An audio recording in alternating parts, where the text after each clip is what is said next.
You are listening to the Visualising War podcast. In each episode, we talk about representations of war in art, text, film, and music. With new guests each time, we look at how people have described or imagined war in different periods and places, and we discuss the impact which war stories have on us as individuals and societies. Hello, my name is Alice Koenig, and I co-direct the Visualising War project at the University of St Andrews. Today's episode kickstarts a trio of podcasts on war and peace reporting. And I've got two guests with me with extensive experience of journalism in conflict zones. Margaux Benn is a freelance journalist who's worked for Agence-France-Press, France 24, Le Figaro, and the New York Times, among other media organizations. Her career has taken her to Sudan, Kenya, the Central African Republic, and Cyprus, but for the past 4 years, she's been living and working in Afghanistan. Rahmani comes from Afghanistan, and he's spent much of the last 15 years working for the Institute for War and Peace Reporting, first as a linguist, then as a press monitor, and more recently as the IWPR's country director in Afghanistan, managing their extensive work program there. He's also worked for the NGO Search for Common Ground, a global peace-building organization, again as country director for Afghanistan. Over the last few months, Noorrahman has seen much of what he's worked for come under threat. So we'll be talking about that and about the future of journalism in Afghanistan now that the Taliban are in power. But we'll also be reflecting more generally on the important role that journalism plays in helping people all around the world to visualize the causes, contours, and consequences of wars, and what journalism can do to promote conflict resolution and peace building. So Margaux and Noor, I'm so grateful to you for making time to talk to me today. Thank you very much for coming on the Visualising War podcast, and welcome. Hi, Alice. Thanks very much for having me, and hi, everyone. Hi, Alice. Thanks for having me. Pleasure being here. Great. So both of you have so much experience of war and peace reporting in Afghanistan specifically. So a lot of our conversation today will revolve around that. But I want to start, if I may, with some bigger questions about journalism in conflict zones more generally. So Margaux, if I can come to you first, it would just be interesting to know what prompted you to take up a career in journalism? And also, did you have in mind from the start that you would end up reporting on conflict or working in conflict zones? I'd known for a very long time that I wanted to go into either journalism or research, academia. And because I'm actually a University of St Andrews alum myself. And so I did a double master's in international relations and Italian.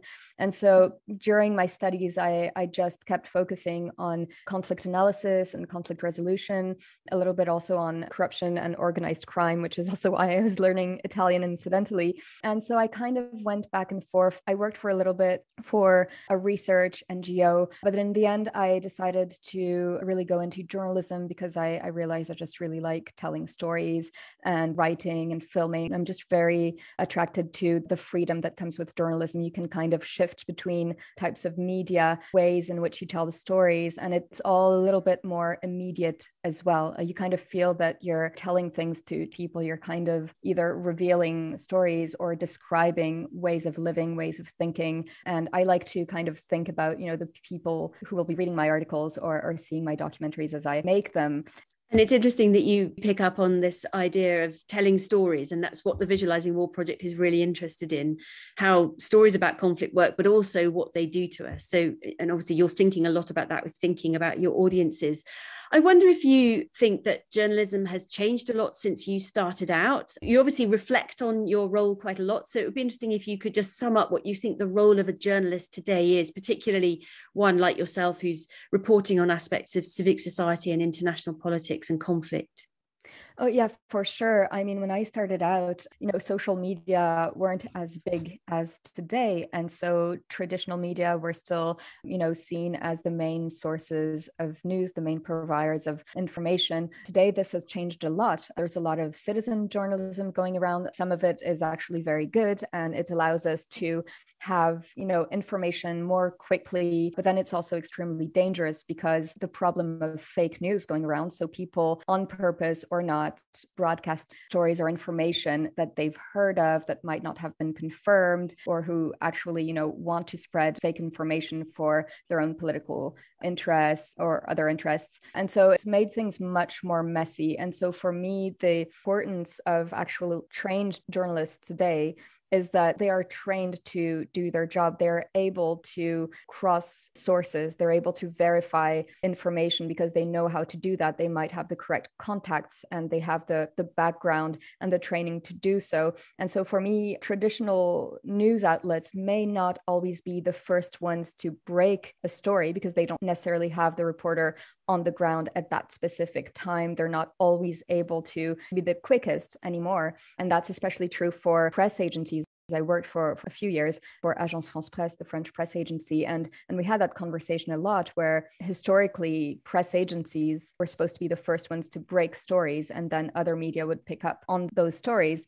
Today, it's not as true as it may have been, but the importance of those press agencies and of media, traditional media in general, is that they should be regarded as trustworthy, much more than, any other person who may claim to be a journalist or a purveyor of news on the internet and who might have some information, but who might not be able to cross-check it or to verify its origin.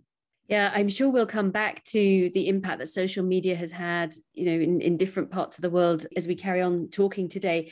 And also this sort of issue of the training that's fundamental to good journalism, which I know is very, very important to the Institute for War and Peace Reporting. So that brings me on to Noor, in fact. Noor, can you tell us a little bit about your own route into journalism? How did you start out and what's motivated you to keep working in this area? Well, as you said in the beginning, so I joined the Institute for War and Peace Reporting, IWPR, as a translator. So I had no intention of working in the journalism or as a journalist, but of course, working for IWPR as a translator allowed me to work with, the journalism trainers we had, like I had from different countries. And that allowed me to work with Afghan journalists. As you also know, and I'm sure like your listeners also know, like IWPR has been focused on training Afghan journalists. So like working as a translator allowed me to work directly with the Afghan people, with the international journalists, the trainers, and the Afghan journalists. And that's how I started, the route, like working with the journalists and as a journalist. So, but I began as a translator, and that helped me and motivated me to work as a journalist, given the situation in my country, in Afghanistan. So, after joining IWPR in 2005, where I was only around 21 or 22 years old, and that was, I think, one of my first jobs with IWPR. And that's how I started learning from different colleagues, the international trainers, the Afghan journalists, and the Afghan people, and then learning by experience of working directly with these journalists, as well as then, of course, like a diploma in journalism later on. So because I was so motivated, and because working for the media organization where I was promoted to head IWPR in Afghanistan, that's how my journey began. So you got into it in a slightly sort of lateral way, but you saw the importance of it, learned a lot from experience and did some training. And as you say, ended up being the country director for IWPR in Afghanistan. A few weeks back, we had the founder of the Institute for War and Peace Reporting, Anthony Borden, on the podcast. So some listeners will know a little bit about the organization already, but for those listeners who don't know very much about IWPR, can you give us just a quick overview of what it does, but also why? Why does good journalism matter, particularly in conflict zones? So the Institute for War and Peace Reporting, or IWPR, it gives a voice to people at the front lines of conflict and transition to help them drive change. IWPR supports local reporters, citizen journalists, and civil society activists in more than 30 countries in conflict, crisis, and transition around the world. So in Afghanistan, IWPR has been working there since 2002, where it has created like independent entities in major urban centers around the country. So it launched programming in 2002 in Afghanistan, soon after the collapse of the Taliban regime. It established the first news agency called Pajwak, which remains the most reliable and recognized and sustainable independent news agency in Afghanistan almost 19 years later. So our work in Afghanistan is focused on strengthening in-depth reporting in order to encourage constructive public debate and critical thinking. We have had a robust, diversified media program in Afghanistan since 2002 and has trained hundreds of journalists, including a significant number of women. So many of IWPR's alumni continue to work as journalists, editors, and producers in print, radio, and TV outlets across the country up until the fall of the Afghan government in August. Yeah. That's a great overview. Thank you. And we'll dig more into that a bit later in the conversation. Margaux, if I can come back to you.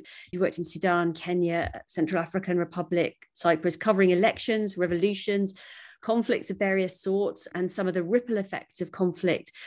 Can you tell us a bit about the challenges that you've faced as a reporter in conflict zones, and also what you've learned about how conflict and journalism affect each other?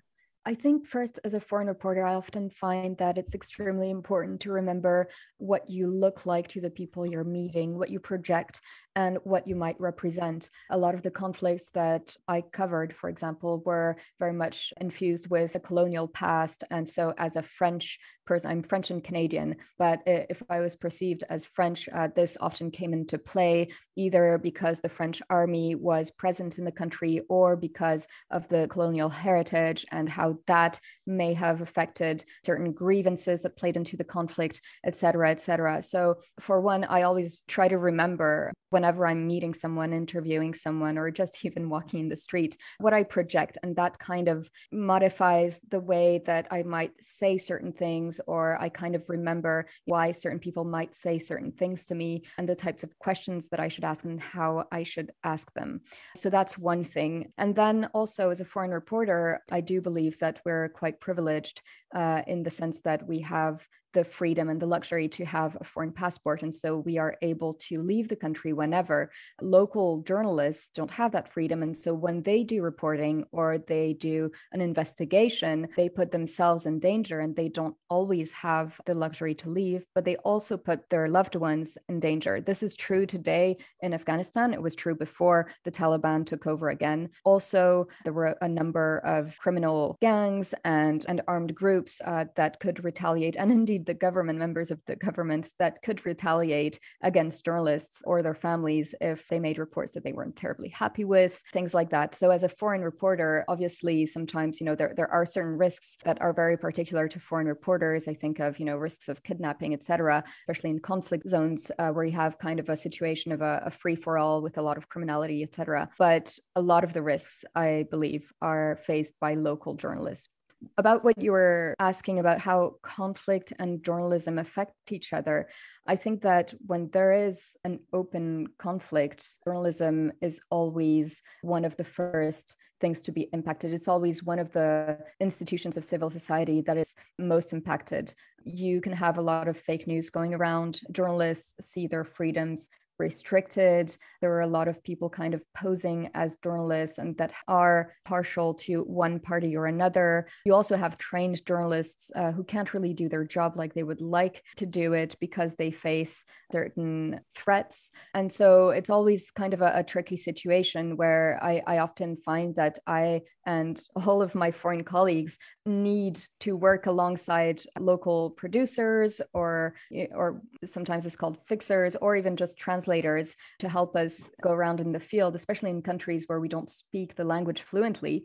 But often these people are actually journalists themselves. And that has always kind of posed a problem to me because sometimes, or a lot of the times, the media don't really mention those journalists, because they didn't write the story or they didn't actually film the report or they didn't, think up the story or construct it, but indeed they were crucial in actually making it in the field. And I do believe that these people, these trained journalists should be mentioned much more and they should be given much more credit because often the reason why they are local producers or fixers is because they can't always, spend 100% of their time working as journalists themselves. It's too tricky and too dangerous. And also it's not financially viable because in a lot of conflict zones the economy is dire and so journalists can't really make a living out of journalism. And so a lot of people that I worked with were still working as journalists, but they had to actually work as translators or local field producers for foreign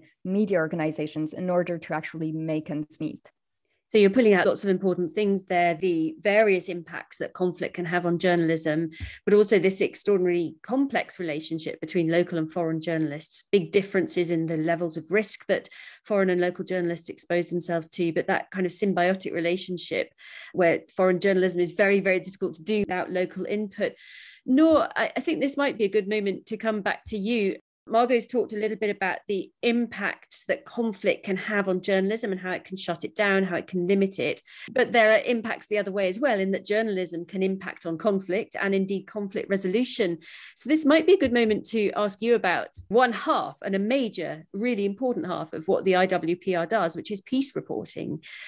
I think lots of us are very familiar with the concept of war reporting. And there's been, very, very long tradition of dispatches from the front line with war reporters keeping the wider public up to date with details of fighting, casualties, impact on civilians, and so on. Obviously, war reporting is a much broader phenomenon than that. And Margaux's work, we'll talk about in a bit, actually has very little to say about actual fighting in some ways. But in general, we probably have quite a clear idea of what war reporting involves and a much clearer idea of what that is compared to peace reporting. So could you help us get our heads around peace reporting a bit? How does it relate to war reporting, and why does peace reporting matter? Thank you. So as the name suggests, it is a form of journalism which is focused on exploring the root causes of conflict. Over the past 20 years, Afghan journalists have mainly focused on covering the conflicts and violence.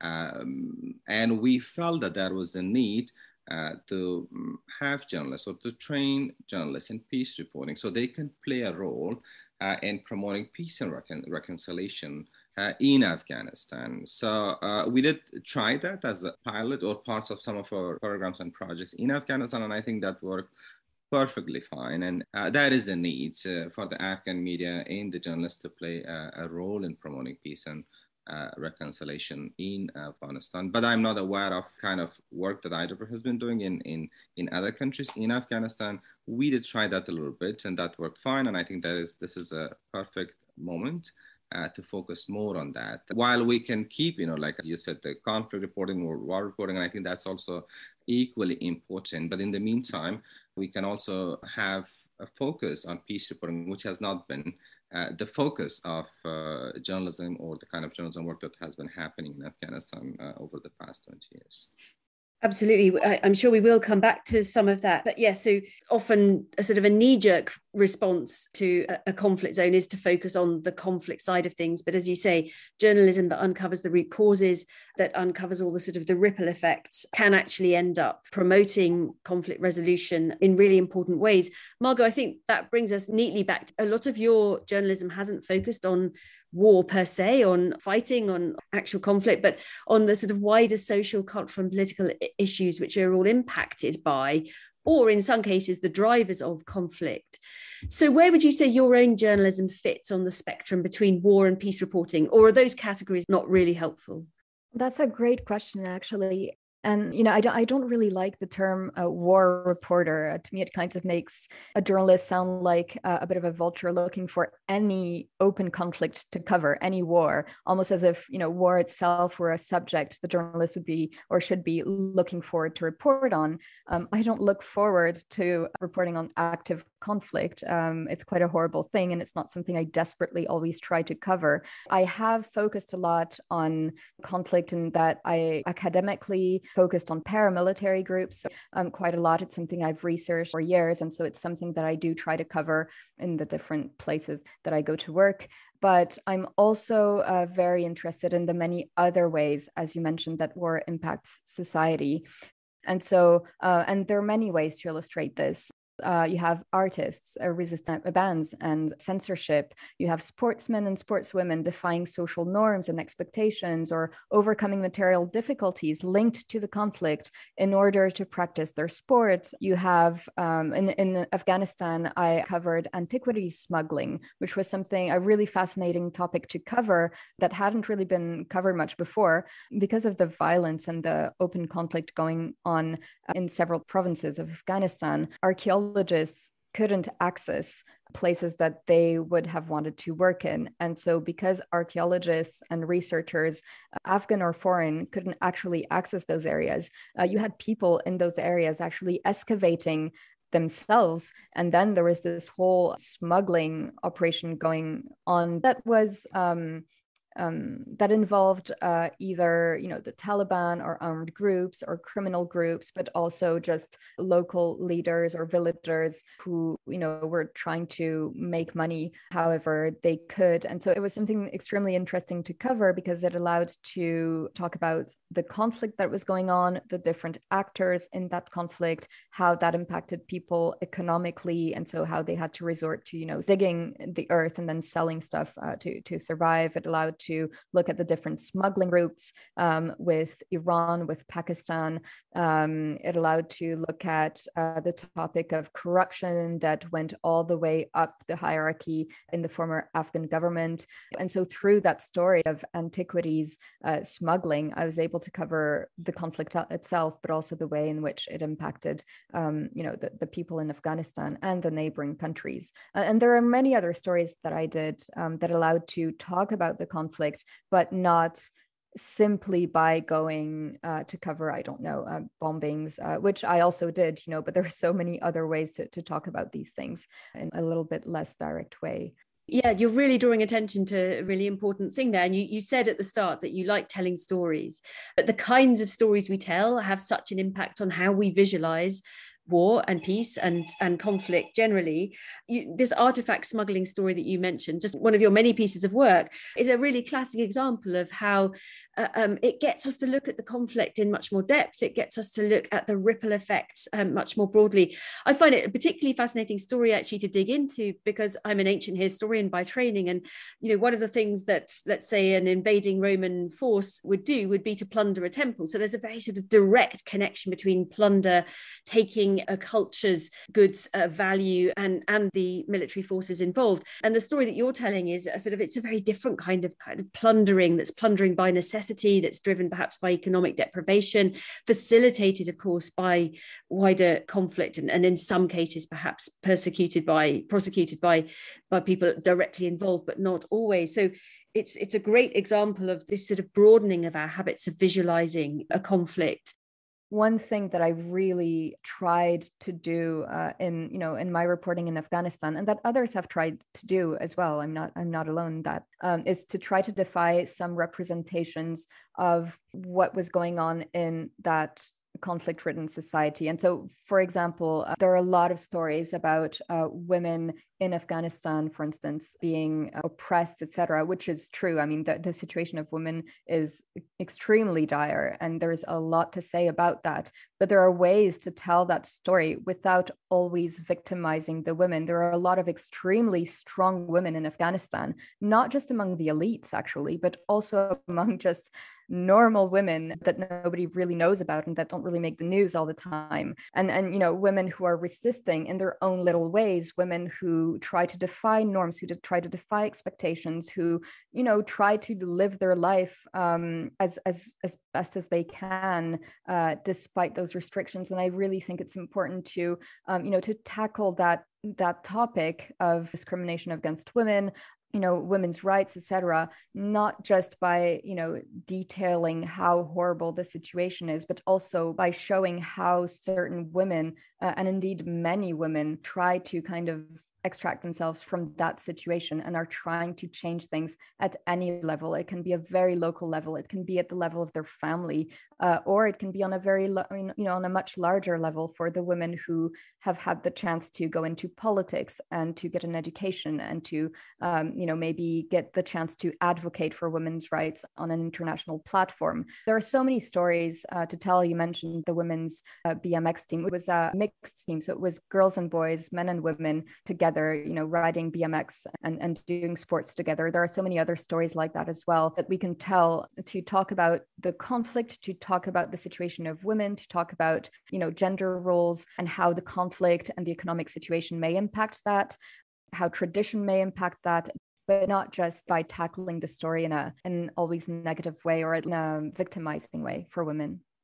So lots of key phrases are really coming out there. Your interest in defying these habits of representation, habits of storytelling that pigeonhole, that stereotype and reinforce certain ways of looking. And you're really pulling out the differences between hard news, breaking news, that's potentially quite sensationalist, but potentially very narrow insofar as it focuses on big events, sort of seismic moments, but out of context. And the kind of reporting that you've been more interested in has been very much about contextualizing, as I understand it, helping us look at the wider context, the interrelationship between conflict and the economy and women's rights and so on. And all of this obviously tunes in very well with what the IWPR is interested in as well. So, Noor, that brings me back to you. You've given us a bit of an introduction to how IWPR got involved in Afghanistan back in 2002 and some of the things that IWPR has tried to do in terms of training women alongside men, training hundreds of journalists. And we'll talk a bit more about that training, I think, in a while. But I wonder if you could start off actually by telling us a little bit about what the media scene in Afghanistan was like before 2001, 2002, before the fall of the Taliban back then. Can you give us a bit of a sense of what the media scene in Afghanistan was like prior to 2001 and how it has developed since then? Sure. So the emergence of vibrant media sector is widely considered to be one of the success stories of Afghanistan's recent history. During the period of the Taliban control in the 1990s, television was banned and Sharia Taqaq or Sharia Voice was the only legal broadcaster. Today, there are like dozens of TV networks and more than 170. These are the figures before the fall of Afghanistan again to the Taliban. 170 FM radio stations, most of which are privately owned, while the internet and mobile communications continues to expand. So during the Taliban regime, there was just only that one radio station, but things changed over the past 20 years. And alone IWPR, like over the past 20 years, we trained like more than 1,000 Afghan journalists, as you said, like both, and as I said earlier as well, both men and women. We established like a network of journalists across the country, over the past 20 years. And in addition to supporting and working with Afghan journalists, from different provinces across the country, we also supported the production of a national journalism curriculum for Afghan journalism schools and establish a network of media centers around the country. So this is just an example of how Afghanistan looked like in the 1990s under the Taliban control and what happened over the past 20 years. So this is just the kind of work that we alone did over the past 20 years. And there are like many other organizations in Afghanistan that played a key role in supporting a vibrant media sector in Afghanistan. Yeah, absolutely. It's quite extraordinary to think about going from the sort of one official broadcaster to hundreds of TV and radio channels. Obviously, IWPR has done incredibly important work in building networks, not just training individuals, but building networks of journalists and really developing training programs that are sustainable and continue to fuel this expansion of the media scene. I wonder if you can tell us just a little bit more about the relationship between local and international journalism in Afghanistan. You mentioned some of the TV channels, for example, are privately owned. Be interesting to know who they're owned by and perhaps what forces are exerting their pressure on some of that, but also just more generally find out a little bit more about some of the international funding that's come in and how that's worked with local trends and local developments on the ground. Well, the things I just mentioned above, like earlier, this would have not been possible without the support from the international community. So like the international community, the international donors, they did play a key role in supporting a vibrant media in Afghanistan, media sector. So, and of course, like when the Taliban regime was collapsed, even like the warlords, they also realized there is no time to fight, so we can fight through the media. So they also established their own TV stations and radios, and these are in addition to some of other media outlets, which were established by with support from the international community, and of course to support the Afghan journalists. And now we have like a cadre of professional, like we left behind a cadre of professional journalists in Afghanistan. That was all made possible with support from the international community. I think we'll come back to the work of IWPR and local journalists in particular in a minute. But Margaux, talking of international media a bit, it would just be great to get your perspective on this. You've already mentioned a little bit about your experiences as a foreign journalist rather than a local journalist, but you've worked for both Anglophone and Francophone media organisations. I wonder if you have observed any differences in their coverage of Afghanistan over the last few years and months. And more generally, it'd be interesting to hear your view on how the international media has encouraged the wider world to visualize Afghanistan and the years of conflict that it's faced.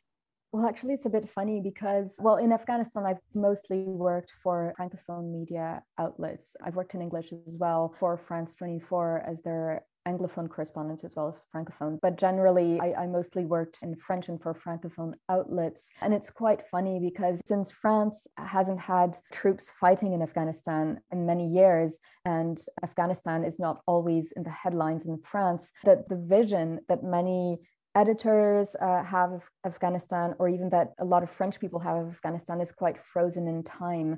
There's this big idealization of Commander Massoud, who was a commander during the Civil War, who led the Northern Alliance, and he was very close to the French. And so there's this whole heritage. And then when French troops were here, there were a couple of incidents that became very famous in France, either because we lost a lot of soldiers or because they were just very much covered in the press. And so today, now that France is no longer as present in Afghanistan, today we don't even have, a diplomatic representation in the country anymore since the Taliban took over. Afghanistan is maybe a little bit less in the headlines, and also the way that people think of it is still kind of stuck in time. And so, for instance, when Commander Massoud's son created his own movement a couple of years back and then tried to lead a resistance in Panjshir, the French media were going nuts, and they were always asking me about, every time Massoud's son did or said something, I had to cover it, which I found wasn't always extremely legitimate in terms of, newsworthiness. And then there are certain areas in Afghanistan that resonate more with French people. I think of the Kapisa region, for example, where the French soldiers were very present years back. And so there are these elements where I'm sometimes asked for stories in relation to France's relationship with Afghanistan. But luckily, I find that editors in general and media outlets are very open, and I always have very open discussions with my editors, and they're always ready to hear about new perspectives, and they're ready to defy maybe some preconceived notions of how the situation is today. So usually I was able to work as I wanted, but it was quite interesting to see how countries' own history with Afghanistan and their own experiences, military and otherwise, with Afghanistan kind of infused the way that they imagined the coverage of the situation today. That's a really fascinating insight there. And it doesn't come as a surprise, of course, but, a fascinating insight that the default bias of, a country's media is so bound up with their own history, much more so than bound up with what's actually going on the ground in the country in question that might be being reported on. But it's good to hear that there's that openness as well to these new perspectives. I think one of the things we've had various people on the podcast talking about Afghanistan in the past, and this has been a kind of an ongoing source of tension, the fact that the international media come with their own kind of preconceived stories about, or preconceived habits of visualizing the conflict, which have a somewhat tenuous relationship sometimes with what people on the ground have experienced and the stories that Afghan journalists would themselves like to tell. So Noor, I wonder if that's a good moment to bring you back in. Obviously, the IWPR believes really strongly in training local journalists to provide a different perspective from external international media. And I wonder if you can just tell us, maybe with some examples of stories that you've seen covered in Afghanistan, of what difference that local perspective makes, what difference the grassroots journalism can make to people's understanding and habits of visualizing things. While I admire the great work the international journalists and correspondents that have been doing in Afghanistan, like Margaux and others, what we notice over the past 20 years, and I think it was sometimes very difficult for the international journalists and correspondents to travel to areas for security reasons, which were controlled by the Taliban, or even in the urban centers, we were noticing like most of the international journalists were embedded with the foreign military. So we felt like they were unable to reflect the realities on the ground. And that was the time for IWPR to chime in, and we worked with local journalists to reflect the realities on the ground. And a good example could be from Helmand province, so where we worked extensively in the province, where we trained local journalists and established a media center, which was later on turned into a journalist union. So I won't go into the difficulties and problems of finding journalists or even people to train as journalists in that province, but we succeeded in training local journalists and had them report from some of the areas which were controlled by the Taliban, or they were completely ignored by the international community and the central government in Afghanistan.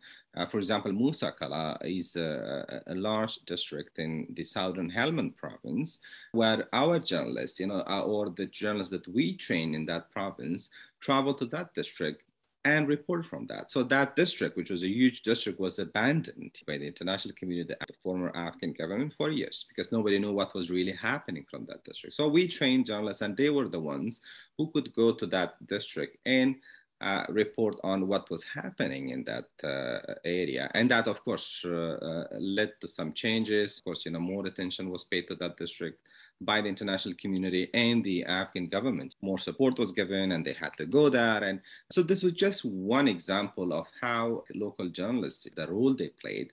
And on the other hand, a lot of Afghans that, in some of these areas, were not feeling comfortable in talking to the international journalists while they were with the military, with armed men, like foreign military.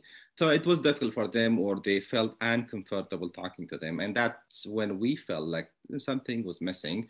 And that was a gap that we, through our work in Afghanistan, extend to IWPR's work in the country, we tried to fill that gap. And I think we succeeded in doing that.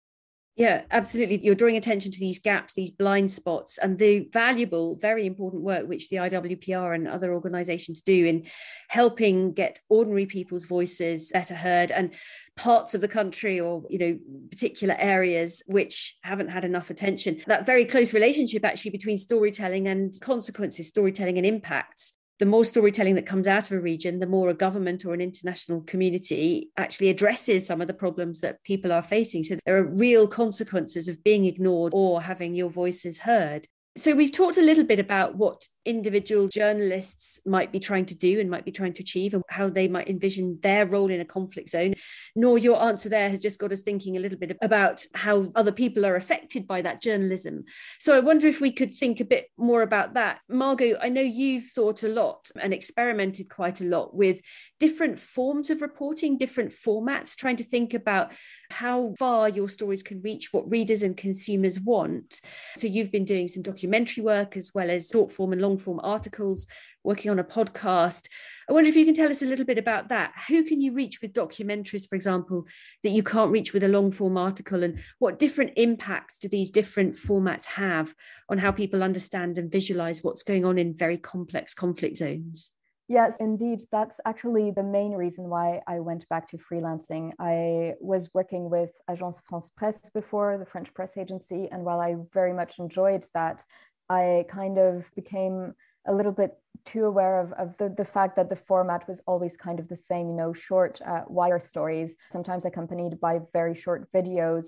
And I kind of felt that this was very good for breaking news, for instance, but often that stories weren't told with enough nuance just for format reasons, because the articles, the stories had to fit a certain format, and that was often very frustrating when you're in the field and you find a lot of things to say, or you've managed to reach a place that not many people have been able to reach, and you hear about all these people's stories that haven't been told before, and you can't really fit them in the story, or things like that. And so that's the reason why I actually left my job to go to Afghanistan as a freelancer. I wanted to experiment more with different types of media and to see, what was more adapted to one story or another, or to see whether I could tell the same story with, different media, and how that would work, how they could complement each other.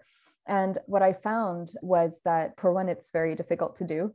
So when you're in the field and you're trying to do TV, radio, and text, and sometimes photo, it's actually pretty hard to do. But it's also extremely interesting, because then once you actually produce the stories, you find that you tell them in very different ways. And so that's when I really, really found that it's almost necessary to tell the same stories sometimes with, through different media. Showing a documentary, for example, allows to show in a very detailed way, for example, the way that people live. If you're doing long form documentary, you can stay with certain characters for longer, and you're filming them so that people can see them. Your audience can actually see their faces, not just listen to their voices or look at quotes, but they can actually see facial expressions. They can see, the lighting, how their house is. They can see how they live. They can visualize much more easily what it's like to be a family living under Taliban rule in Wardak, for example, as I did recently. Or they can see what it's like living in the north of Afghanistan, what it's like to be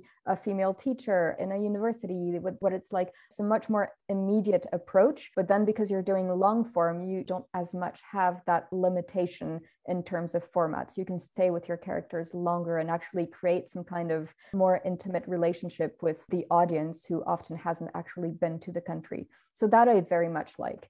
With text and radio, what I prefer is that you don't have all the technical limitations that you have with TV. I find that, especially as a foreigner, but I think that works for anyone, when you go in the field with a video camera, even if you try to bring very light gear, you still have gear and it's still very apparent. And you're already, before you start speaking to people, you have this kind of barrier between you and them, and that's your equipment. You're already saying, I'm a journalist, this is my equipment, I will be filming, you are on the other side of this, and this is for a media story. So it's all kind of in the open, and it already creates a more formal atmosphere. You can't always start interviews as fluidly. You need to set up, you need to make sure that the lighting is okay. And that often is quite frustrating for me, because I actually just like sometimes just meeting a random person and speaking to them. And in the end, talking about them in my story because they were super interesting and had a very interesting outlook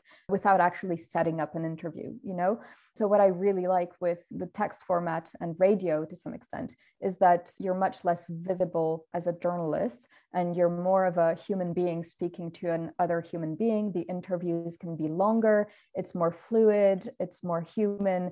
And I often find myself just interviewing, but not really interviewing, just having conversations with people in a much more natural way. And often I find that produces the best stories and the most interesting stories, because people will feel more at ease, they will feel freer to speak, often in places, either in conflict zones or in dictatorship situations where people might not want to be seen with a foreign journalist. And that's more useful because you can meet people in a much more discreet manner. So yeah, that's why press is my favorite medium. But I also do radio and TV because I think they all bring something else. With radio, I didn't really talk much about radio, but I do love radio as well because it's kind of an in-between. You have that immediacy that I was talking about with TV, where people can actually hear sounds, and you can be very creative with sound. You can have ambient sound of what's going on in a village, animals, whatever, babies crying. You can, really create an atmosphere and on top of the interviews, but then you don't have the huge gear that you would have with TV. So you're able to produce that sense of immediacy and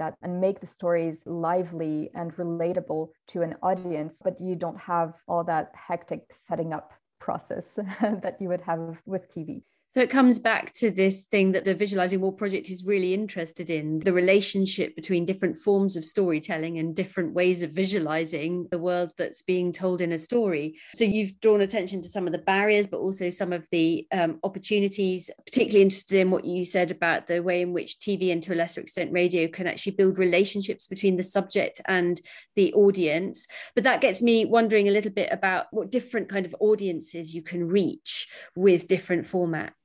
As we all know by now, very few people buy newspapers anymore, and people read the news online much more, but then there are paywalls and not everyone is willing to pay to read the news anymore as they would have bought an actual newspaper yesterday. Today, because you're reading news online, you kind of have more the impression that it should be free, that it should be accessible like everything else that's online. And so not as many people are willing to actually physically buy their newspaper, their article. And so what I found was that sometimes I would put so much heart into a story and I would spend a lot of time writing it, or I would go to great extents to report on it. It would take days. And in the end, not as many people would read it unless they were actually interested in Afghanistan or avid readers of news in the first place. What I found with, for example, documentary filmmaking or even TV news is that you reach a much wider audience. People are more ready to watch a documentary or to watch TV news stories because, again, it's more immediate. It asks for a little bit less effort. It's readily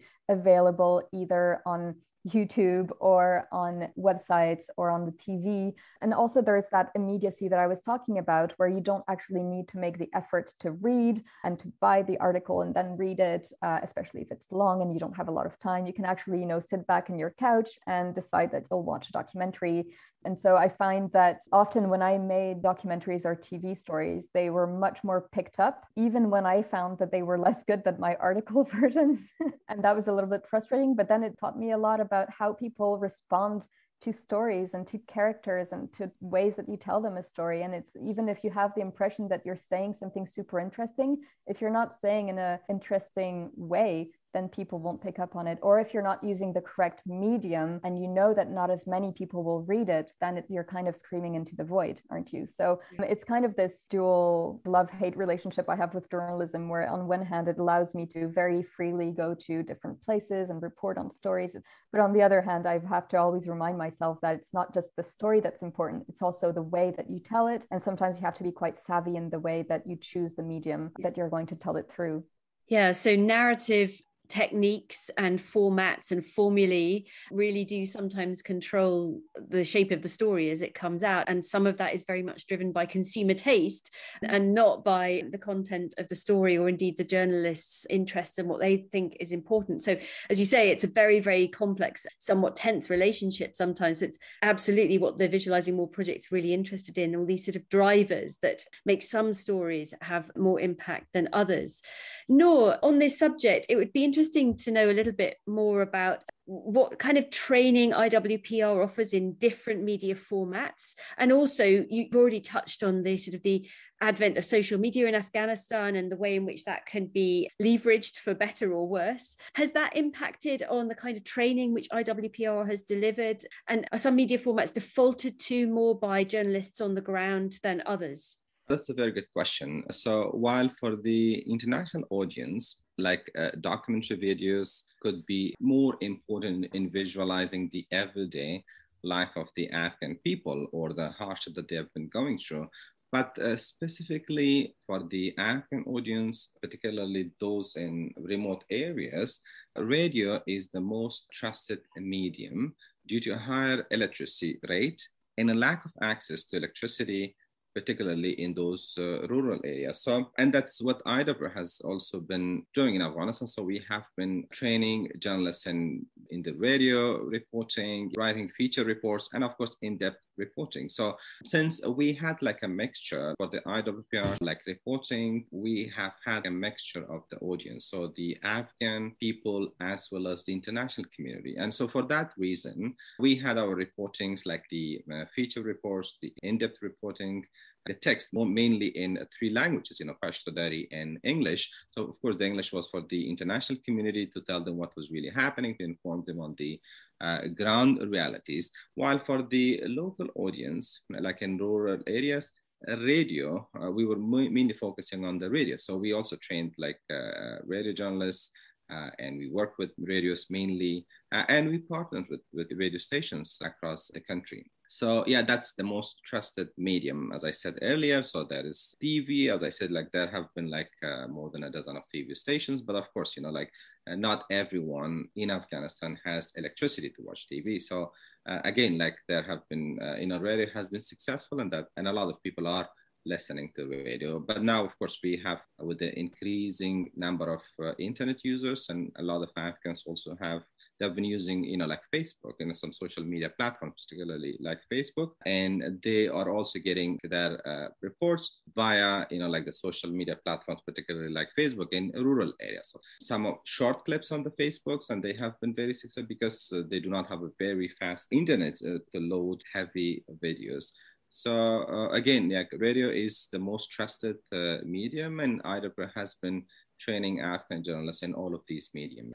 training in lots of different media, but also just thinking about that quite striking variety of audiences, trying to get local Afghan experiences communicated to a wider international community, but also you've got urban audiences within Afghanistan, you've got more rural communities where there's a lower literacy rate, as you say, and more challenges around connectivity and electricity, and all of that driving the different formats that people use. You've mentioned social media having some impact, and that reminds me to ask a question to Margaux, because I think you found yourself on the receiving end of some Taliban aggression actually through social media, haven't you, thanks to a documentary you produced.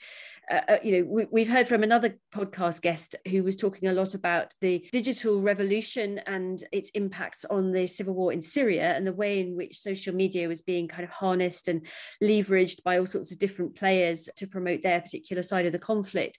And it's clear that the Taliban have been harnessing social media up to a point. Can you tell us a little bit about your experience of that? I mean, it wasn't too bad. What happened was that I made this documentary about life under Taliban control, and we had initially received a green light from the Taliban leadership that was in Doha, or their communication unit in Doha.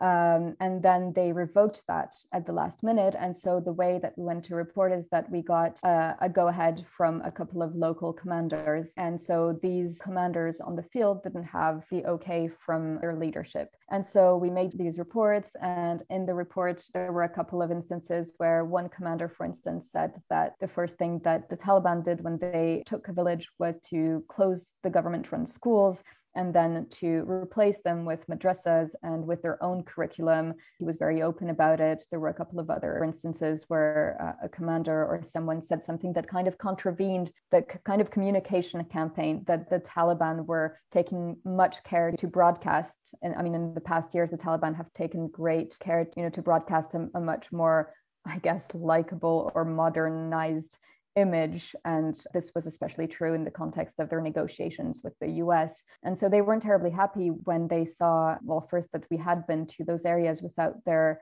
official green light, and also that we'd gotten and broadcast these quotes from some commanders. And so what happened was that we got myself and my co-producer some messages kind of atting us on Twitter saying that the report was fake. And the way that it started was that it was very small accounts with maybe 4 followers that were openly pro IEA, as they call them, Islamic Emirate of Afghanistan, so Taliban.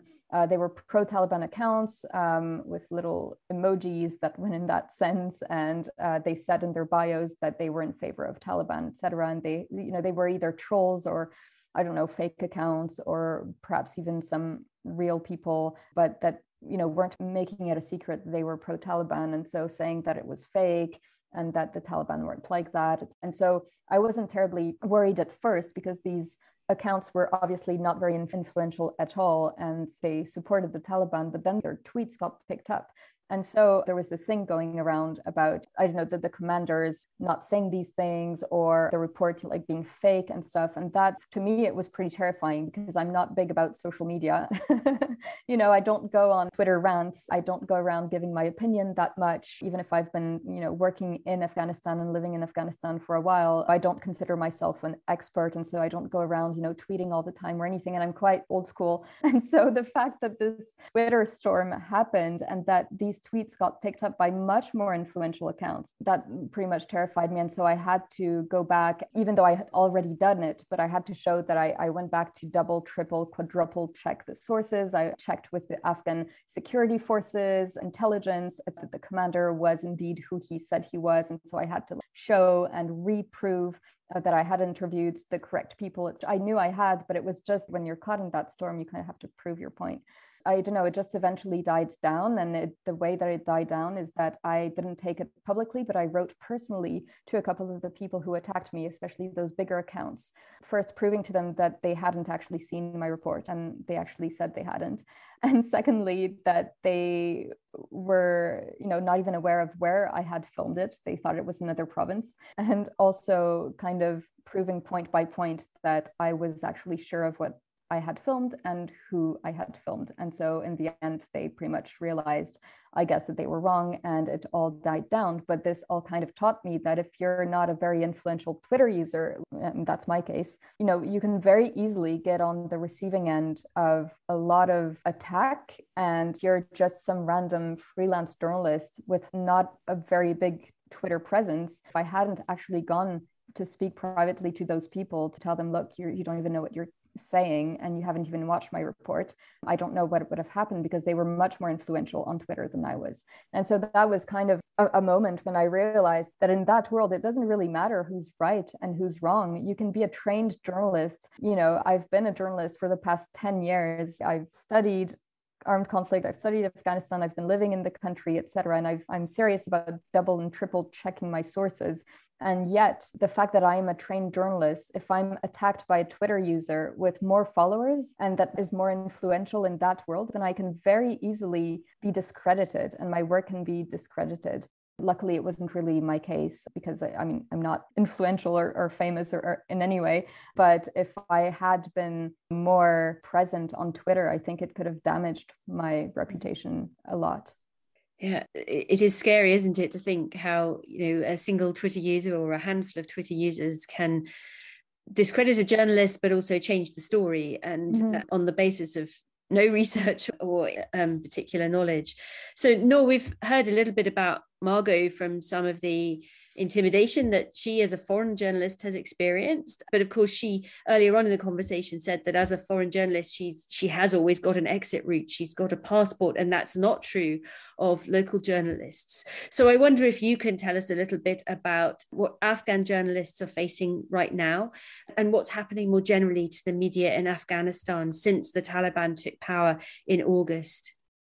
Well, sure, Alice. I think this is a great question. So even prior to the Taliban's retakeover of Afghanistan in August this year, major challenges limited the media's ability to play its full and constructive role in Afghanistan. The number of professional journalists was extremely low, and the projects that existed suffered from the same concerns faced by the wider sector, like corruption, political control, sensationalism, biases towards women, and inaccuracy. So these challenges to the Afghan journalists increased with the fall of the Afghan government, and even during the former government, we did lose colleagues to terrorist attacks. Yeah, in Afghanistan, we have had some of our colleagues who were forced to leave the country because of threats from different parties. The government, Afghan government, the warlords, the Taliban, they were forced to leave because of the reporting they did. So challenges always existed in Afghanistan for Afghan journalists. And Afghanistan, unfortunately, has been one of the most difficult countries for journalists. But now, of course, the situation is very different. Now we have the Taliban are back. And of course, while a lot of people are saying the Taliban have changed, and even the Taliban are not as they were 20 or 25 years back, but still, people still remember those memories, and they do not trust them. And that has created a chaotic situation among the journalists, the media, the people we have trained. In a lot of people, unfortunately, in a lot of journalists, that we have trained, have either left the country or are seeking ways to leave the country. And this, unfortunately, has led to the media outlets that were created over the past 20 years to be run by journalists who are not very experienced, who are not very professional. And of course, that also has created this gap, professional journalists were forced to leave the country. And now the media sector in the country is run by journalists not very professional, and that is also creating problems for the journalists themselves in the country. So yeah, the situation is very different now. Yeah, a challenging environment for many, many years, but as you say, really a hostile environment now, and just underlining the importance of the training that equips journalists to survive in hostile environments. Margaux, as you've already indicated, the Taliban is putting out a fair amount of news of its own with a sort of well-oiled media arm. How much are they trying to engage with foreign journalists? And if so, who? And what sorts of war stories and peace stories are they now trying to tell? Well, it's actually very interesting because the Taliban have been trying to create this notion for the past few years that they have changed There was even this notion of Taliban 2.0 that was, being picked up by some international analysts, etc., saying that they changed, that they had modernized. Even to the Afghan people, I mean, the Taliban, ever since the beginning, they kind of pose as kind of a nationalistic movement, as the defenders of the Afghan people against foreign invaders and against the corrupt elite. And so what they're doing now is they're keeping up this communication campaign, and they're trying to normalize as much as they can this extremely quick transition of power that happened. So, on the 15th of August, they just came into Kabul and there was no battle, and they just entered the capital city and sat in the presidential palace. Most of the Afghan elite and the members of the government had already fled or were in the process of fleeing. The president had fled. And so the transition was extremely quick. And so one way in which they tried to normalize it even more was by using media, and especially international media. So it's very important to remember that when they entered the presidential palace and did their first quote unquote press conference, they actually brought an Al Jazeera team with them. And there were Al Jazeera images of these armed Taliban fighters sitting on the president's seat and in the president's office, then addressing the Afghan people, addressing the international community, and immediately posing as new leaders of Kabul and the new leaders indeed of the country. And so, in my opinion, used that channel to pose themselves as the new legitimate rulers who held press conferences and who spoke to media. But this wasn't so much a press conference as it was a communication campaign, I would say. And then they allowed international media to come in the country. It's been quite difficult to access Afghanistan just because at first there were no commercial flights. So the way that I went in August was by land through Pakistan. And now there are a couple of flights that are happening, for example, from Pakistan, but it's quite difficult to get visas. There are issues with going in the country right now, but the Taliban themselves aren't restricting the work of international journalists as much as they are restricting the work of local journalists. They are doing it, a little bit more now, but up to now, they were more focused on showing themselves to the world and showing themselves as the new leaders. And they wanted all those images of Taliban guarding banks, guarding offices, guarding, office buildings. They wanted to show themselves as strong and as legitimate. And they wanted the world to see Kabul draped in Taliban flags all over the place. More and more, the Taliban are trying to put in place their bureaucracy. So now we have to ask for authorizations, work permits. There is a whole process that has been put in place. We're still in that strange window where they took over control of Afghanistan, but they haven't yet completely settled all the bureaucracy. So, there are a lot of question marks all over their place. The authorizations given to journalists kind of vary from week to week, or they used to anyway. And so we're still kind of in that strange period where everything is not yet in place. So the Taliban right now, they're still catering to their image. They're still trying to maintain not just that image of, the defenders of the Afghan people, but also an image of legitimate leadership. So in some ways that, the bureaucracy is unsettled, and therefore actually some of the storytelling is still unsettled. It remains to be seen exactly what stories of war and peace the Taliban are going to be putting out there over the coming months. But it's really fascinating to hear you talking about, in a way, the way in which the Taliban in August got the breaking news press to do some of their work for them in terms of actually legitimizing them. It's an act of legitimization simply to hold a press conference and being the kind of power base that does that. Noor, it would be really fascinating to get your insights on this too. You are obviously not in Afghanistan at the moment, but you've been observing from afar, and it'd just be interesting to hear how you think the Taliban have been managing the media. Well, sure, I agree. There is no ideal situation for no one. The current situation in Afghanistan is not ideal for the journalists, civil society activists and ordinary Afghans. But I think it's too early. They have been in power for 2 months now. And I would suggest, just give them some time and see, because there are a lot of changes with the Taliban today and the Taliban of 20 or 25 years back.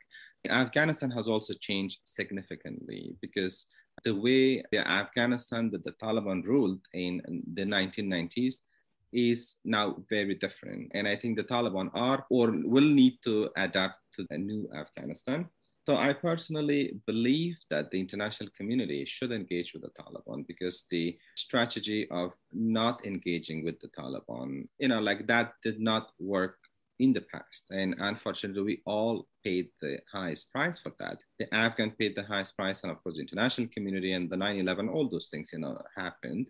So I would strongly suggest, like the international community should engage with the Taliban. And even the Taliban have also, based on my experience of working in Afghanistan for the past 20 years, the Taliban have also realized the power of the media. And that was why when we were working in Afghanistan, the Taliban were more media savvy than the Afghan government.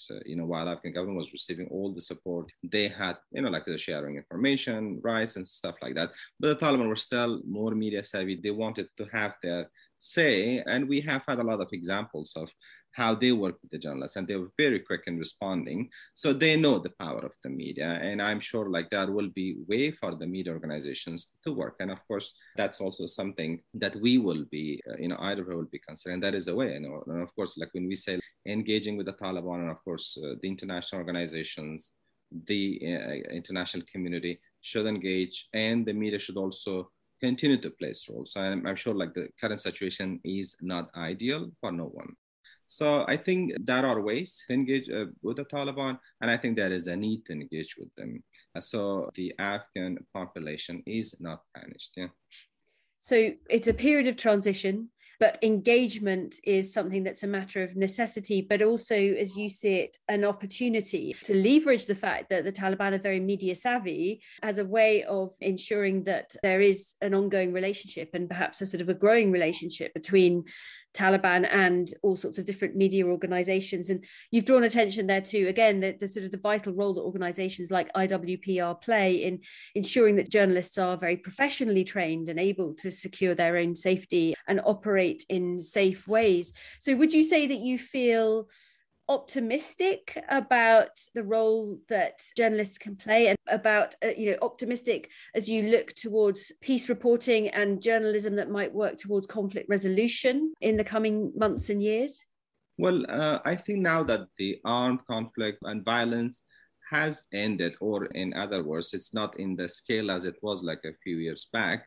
Of course, there are security incidents here and there. And I think the media and the journalists can play a role in promoting reconciliation among Afghans. And even the Taliban themselves have realized, they won't be able to rule by force. But of course, there are different groups even within the Taliban themselves. Still, I think there is a need for reconciliation among Afghans. And I think the media, because the Afghans are also tired of wars and conflicts. And a good example was the Panjshir and the resistance in northern Afghanistan, northern Panjshir province, where people did not fight, but it was different 20 years back, where there was a resistance and the Taliban were unable to make it to that province. So it shows that people are tired of wars and conflicts, and a lot of different parties are also waiting to see, because it's just a transition period, and political figures are giving them some time. And I think we as journalists, and I think the media organizations should also play their roles in promoting reconciliation among different Afghan group and the Afghans themselves. Yeah. And it goes to the heart of that mission statement that you read out for the IWPR, driving positive change in places of conflict and transition. Yes. Margaux, you've mentioned that you're heading back to Afghanistan to do some more reporting from there. So what kinds of stories are you hoping to cover this time around? And how do you now see your role in this changed world, in this transition period?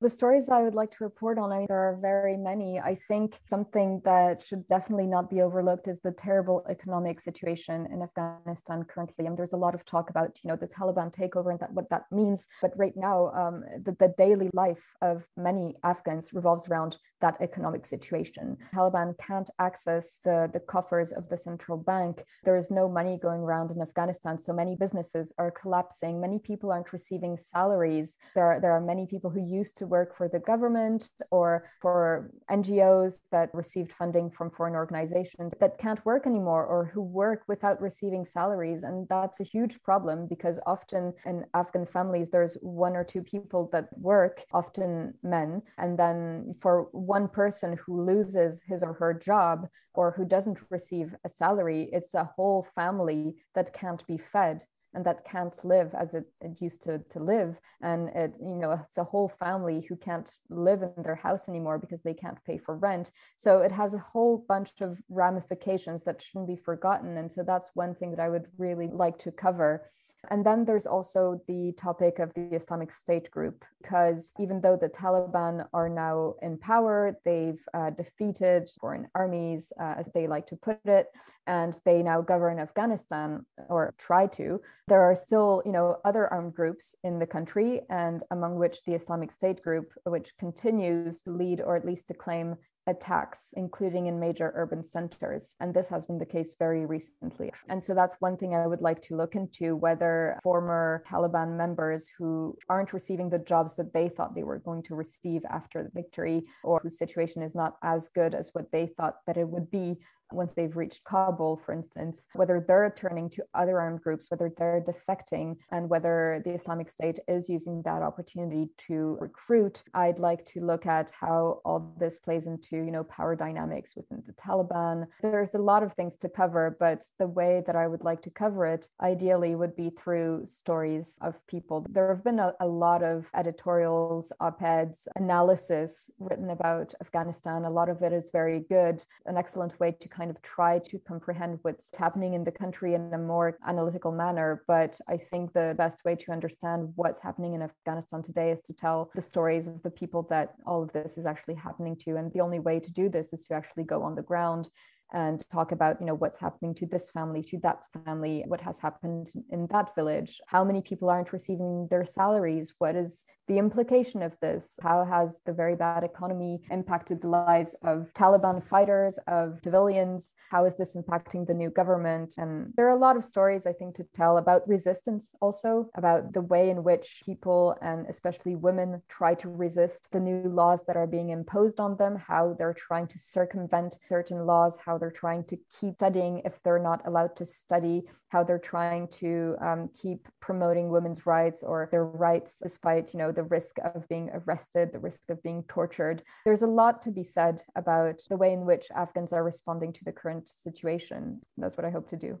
So lots of people-led storytelling, and it's been a recurring theme of our conversation today, I think, just how much journalism is about different kinds of storytelling and the power of that storytelling to contextualize, to get us looking beyond the big events, the seismic moments, the denouement, and getting us thinking about the really wide ripple effects of conflict in all sorts of areas, as you say, the economic situation on ordinary people.